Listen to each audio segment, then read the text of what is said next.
में गुंज रहा यीशु का नाम कितना प्यारा यीशु का नाम दुनिया में हालेलुया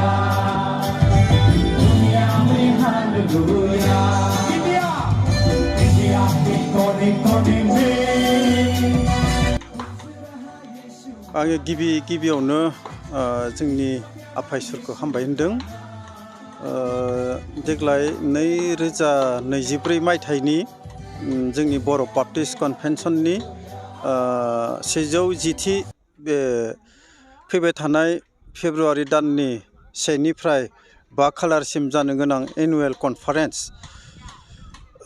थांनाय बोसोरावबो आंनो मावदोंमोन देग्लायबो बेखौ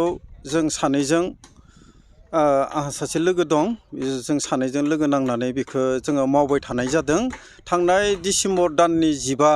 खालारनिफ्राय जोङो बेखौ मावबाय थादों आरो दिनैसिम बे खामानिया सोलिबाय थादों फ्राय 60% आवगायबाय आरो जोंनि आखायाव 10 सान दंबावो आरो बे 10 सानाव बियो कमप्लिट जाहैगोन बे गिर्जा पेन्डेला गासै मा होनदों 12.5 बिगा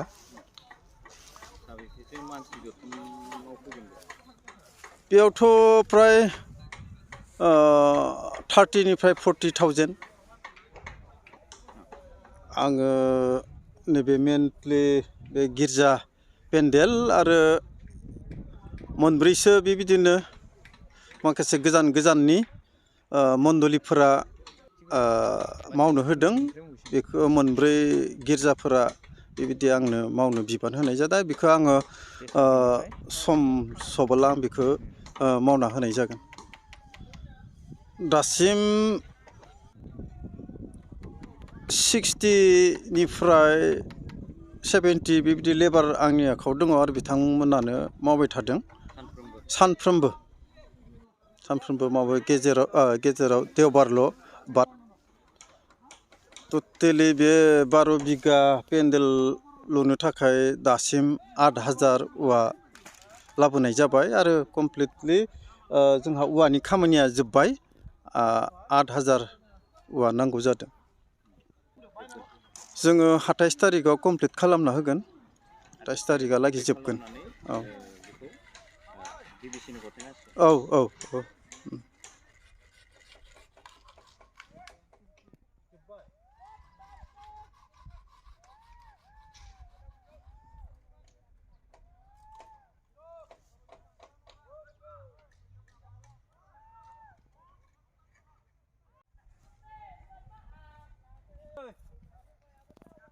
गाजोलखौ मोजां दो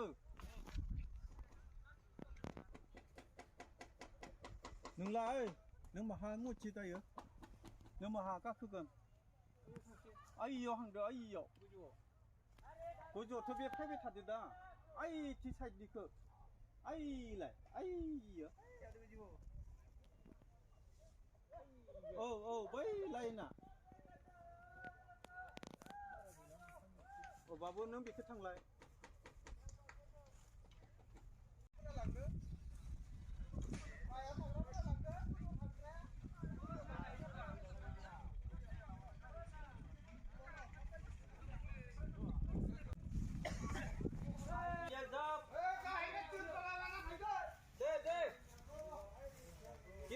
तिरपाला जमा खाम